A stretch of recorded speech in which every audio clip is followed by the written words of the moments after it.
B and B S C part 3 online classes में आपका स्वागत है। अपन फसलों का अध्ययन कर रहे हैं और फसलों के अंतर्गत आज अपन अध्ययन करेंगे गेहूं के उत्पादन का अध्ययन करेंगे और इसके वितरण का अध्ययन करेंगे।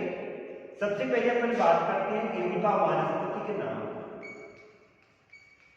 तो गेहूं का जो वानस्पतिक नाम है वो टेट्रिकम एस्टिवम है। गेहूं की जो कृषि की जाती है वैसे तो शीतोष्ण कटिबंध में की जाती है,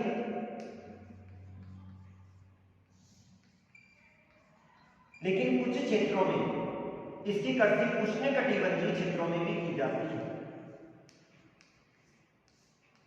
गेहूं की जो कृषि की जाती है वो वैसे तो शीतोष्ण कटिबंधीय क्षेत्रों में की जाती है, लेकिन कुछ क्षेत्रों में इसकी कृषि उष्ण कटिबंधीय क्षेत्रों में भी की जाती है।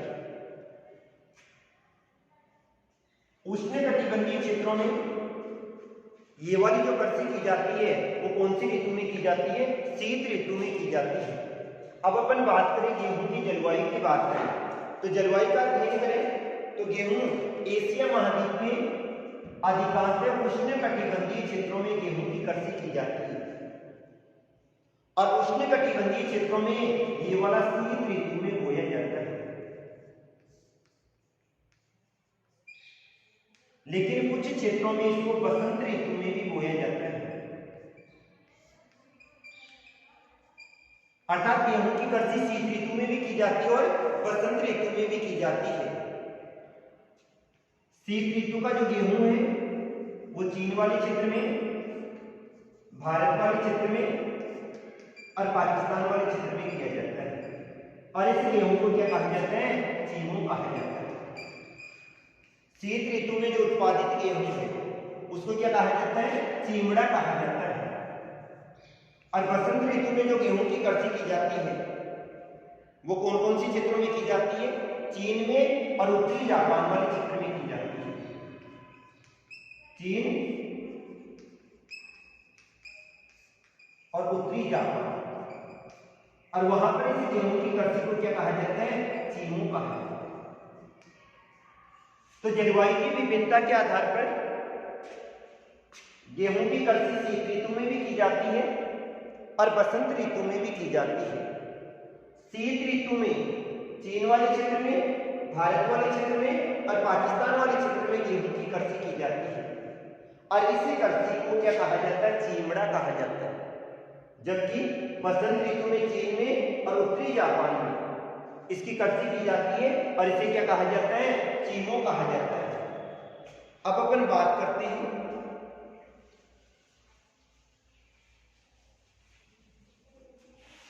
गेहूं उत्पादन हेतु आवश्यक भौगोलिक दशा।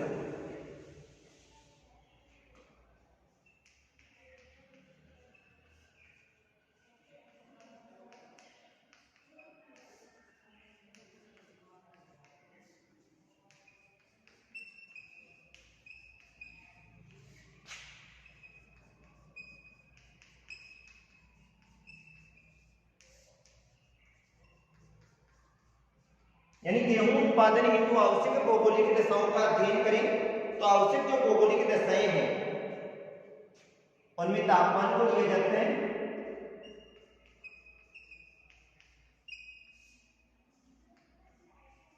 धरातल को लिया जाता है, मिट्टी और सल्फर। अगर तापमान की बात करें तो गेहूं की कृषि हेतु वैसे शीतोष्ण कटिबंधीय जलवायु में गेहूं की कृषि की जाती है। गेहूं की कृषि हेतु कौन सी जलवायु की आवश्यकता होती है? शीतोष्ण कटिबंधीय जलवायु की आवश्यकता होती है। अर्थात इसको बोते समय 10 डिग्री सेल्सियस तापमान की आवश्यकता होती है। बोते समय तापमान की कम आवश्यकता होती है, जबकि इसकी वृद्धि हेतु इसको पकते समय 20 डिग्री सेल्सियस तापमान की आवश्यकता होती है। गेहूं जो कि शीतोष्ण कटिबंधीय जलवायु में उत्पादित किया जाता है इसको बोते समय 10 डिग्री सेल्सियस तापमान की आवश्यकता होती है और इसको पकते समय 20 डिग्री सेल्सियस तापमान की आवश्यकता होती है। अगर गेहूं की कड़सी या फसल की जो दूधी अवस्था होती है उस समय पाला हानिकारक होता है, क्योंकि अगर उस समय पाला गिर जाता है तो गेहूं की फसल क्या हो जाती है, नष्ट हो जाती है। अतः फसल के पकते समय पाला रहित मौसम होना चाहिए। दूसरा, अगर दाने का आकार किस पे निर्भर करेगा, तापमान पे निर्भर करेगा। पकते समय अगर तापमान अधिक होगा तो दाने का आकार भी सुडौल होगा, दाना भी मोटा होगा और उसमें चमक की मात्रा भी अधिक होती है। अतः पकते समय 20 डिग्री सेंटीग्रेड तापमान की आवश्यकता होती है। इसके लिए 75 से लेकर 100 सेंटीमीटर वर्षा की आवश्यकता होती है। अर्थात गेहूं की कड़सी हेतु 75 से 100 सेंटीमीटर वर्षा की आवश्यकता होती है। लेकिन जिन क्षेत्रों में वर्षा की मात्रा कम होती है तो उन क्षेत्रों में क्या किया जाता है, इसकी कड़सी हेतु सिंचाई की जाती है। और ये वाली सिंचाई या तो किसके द्वारा, नहरों के द्वारा की जाती है या कुओं के द्वारा या नलकूपों के द्वारा सिंचाई की जाती है और फिर बाद में गेहूं की कड़सी की जाती है, गेहूं का उत्पादन किया जाता है। अगली बात करें अपन धरातल की। गेहूं की कड़सी में अधिकांश कार्य मशीनों के द्वारा किया जाता है। खेत की जुताई करते हैं, फसल को बोते हैं, फसल की कटाई भी करते हैं, फसल को पानी भी पिलाते हैं। इन सभी कार्यों हेतु समतल धरातल की आवश्यकता होती है। अतः जिन क्षेत्रों में समतल धरातल पाया जाता है वहां पर गेहूं की कड़सी अधिक की जाती है। विकसित देशों का अध्ययन करें तो वहां पर अधिकांश खाद्यान्न उत्पादन हेतु गेहूं की कड़सी की जाती है और अधिकांश कार्य मशीनों के द्वारा ही किया जाता है। और ये वाली कड़सी वहां पर बड़े बड़े कड़सी फार्म हाउसों पर की जाती है जहां पर समतल धरातलीय क्षेत्र पाए जाते हैं। अतः उन क्षेत्रों में सबसे अधिक की जाती है। इसके बाद में मिट्टी की बात करें तो गेहूं की कड़सी हेतु काक दोमट मिट्टी की आवश्यकता होती है और जहां पर काक दोमट मिट्टी पाई जाती है वहां पर गेहूं का उत्पादन भी क्या होता है, अधिक होता है। लेकिन इसके लिए प्रचुर मात्रा में नाइट्रोजन भी उपलब्ध होनी चाहिए, फास्फोरस भी उपलब्ध होनी चाहिए, रासायनिक खाद भी होना चाहिए और गोबर की खाद भी होनी चाहिए। जिन क्षेत्रों में उपजाऊ मिट्टी पाई जाती है वहां पर गेहूं की प्रति हेक्टेयर पैदावार अधिक होती है। क्योंकि भारत का अध्ययन करें तो भारत में 3077 किलोग्राम गेहूं की प्रति हेक्टेयर पैदावार होती है। एक हेक्टेयर में केवल 3077 किलोग्राम गेहूं उत्पादित किया जाता है, जबकि अन्य देशों में प्रति हेक्टेयर पैदावार अधिक होती है।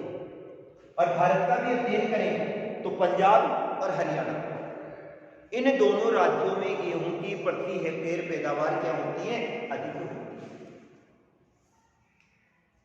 इसके बाद में सर, जिन देशों में जनसंख्या अधिक निवास करती है वहां पर गेहूं की कड़सी किसके द्वारा की जाती है, श्रमिकों के द्वारा ही की जाती है। वहां पर मशीनों का प्रयोग नहीं किया जाता है। अतः अत्यधिक या बाहुल्य जनसंख्या वाले क्षेत्रों में जहां पर श्रमिक सस्ते और कुशल श्रमिक प्रचुर मात्रा में उपलब्ध हो जाते हैं वहां पर अधिकांश कृषि कार्य किसके द्वारा किया जाता है, श्रमिकों के द्वारा ही किया जाता है। इसके बाद में आता है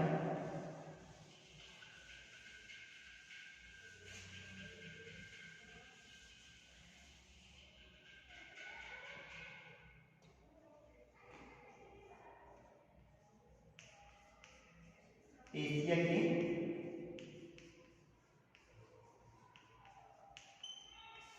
प्रमुख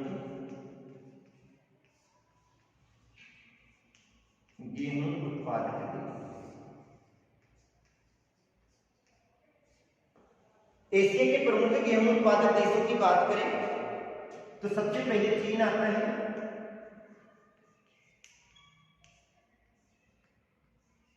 भारत,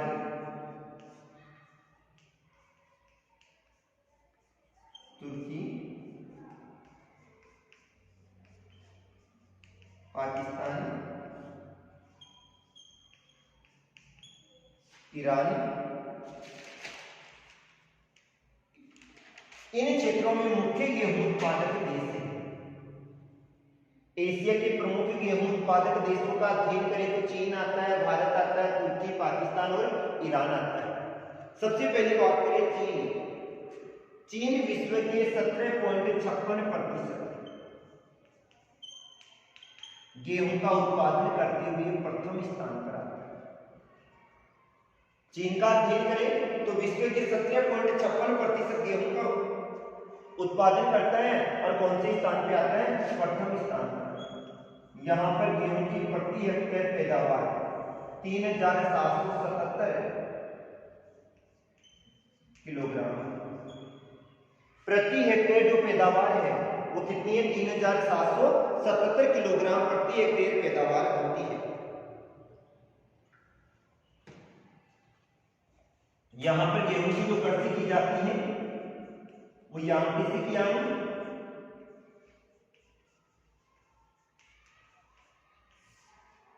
हांगो और जेजुआन बेसिन में की जाती है। ये नदी घाटियों के समतल मैदानी क्षेत्र पाए जाते हैं, अतः यहाँ पर गेहूं का उत्पादन भी अधिक होता है। तो चीन में जो गेहूं की कृषि की जाती है वो यहाँ किसी की हांगो और जेजुआन बेसिनों में सबसे अधिक की जाती है। दूसरी बात करें भारत, तो भारत का गेहूं उत्पादन में कौन सा स्थान आता है? दूसरा स्थान आता है। यहां पर गेहूं की कृषि पंजाब में की जाती है, हरियाणा में की जाती है, उत्तर प्रदेश में की जाती है, राजस्थान में की जाती है। पंजाब और हरियाणा सबसे अधिक गेहूं की प्रति हेक्टेयर जो पैदावार होती है वो कहां पे सबसे अधिक होती है? पंजाब में होती है। और इसका जो मुख्य कारण है वो क्या है? हरित क्रांति। हरित क्रांति के कारण से गेहूं के उत्पादन में भारत में अत्यधिक मात्रा में वृद्धि हुई है। इन क्षेत्रों में उपजाऊ मैदानी क्षेत्र भी पाए जाते हैं, सतलज, गंगा और ब्रह्मपुत्र का मैदानी क्षेत्र भी है, उपजाऊ आकृति भी पाई जाती है और यहाँ पर जनसंख्या भी अधिक निवास करती है, अतः यहाँ पर गेहूं की कृषि का उत्पादन अधिक किया जाता है। तो मुख्य उत्पादक क्षेत्र कौन से हो गए? पंजाब हो गया, हरियाणा, उत्तर प्रदेश हो गया और मध्य प्रदेश हो गया। इन क्षेत्रों में गेहूं की कृषि अधिक की जाती है। इसके बाद में आता है तुर्की। तुर्की और टर्की का अध्ययन करें तो यहां पर 50% भूमि पर 50% भूमि पर कृषि कार्य किया जाता है और विश्व के 2.74% कितने? 2.74% गेहूं का उत्पादन किया जाता है। इसमें एक विशेष प्रकार के गेहूं का उत्पादन होता है और उसको लाल गेहूं कहा जाता है। अर्थात यहाँ पर उत्पादित जो लाल गेहूं है वो क्या है? विश्व प्रसिद्ध है।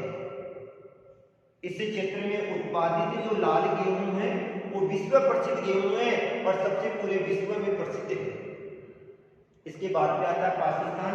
पाकिस्तान 3.7% गेहूं का उत्पादन करता है और यहाँ पर जो गेहूं की कृषि की जाती है वो सिंधु नदी घाटी वाले क्षेत्र में अधिक की जाती है। यहाँ पर गेहूं की प्रति हेक्टेयर पैदावार भी क्षेत्रों में अधिक होती है। इसके बाद में ईरान आता है, 2.5% गेहूं का उत्पादन करता है, अर्थात यहाँ पर गेहूं की कृषि अधिक की जाती है। अब अध्ययन करें अंतरराष्ट्रीय व्यापार की बात करें गेहूं की। भारत में और चीन में गेहूं का उत्पादन तो अधिक होता है, लेकिन इन देशों में जनसंख्या अधिक निवास करती है और जनसंख्या अधिक निवास करने के कारण से ये देश अपने ही क्षेत्र में गेहूं की आपूर्ति करते हैं, उसका निर्यात नहीं करते हैं। लेकिन एशिया महाद्वीप के कुछ क्षेत्र ऐसे भी हैं जो कि गेहूं का निर्यात करते हैं, अन्यथा ज़्यादातर क्या करते हैं, आयात ही करते हैं। आज के लिए इतना ही।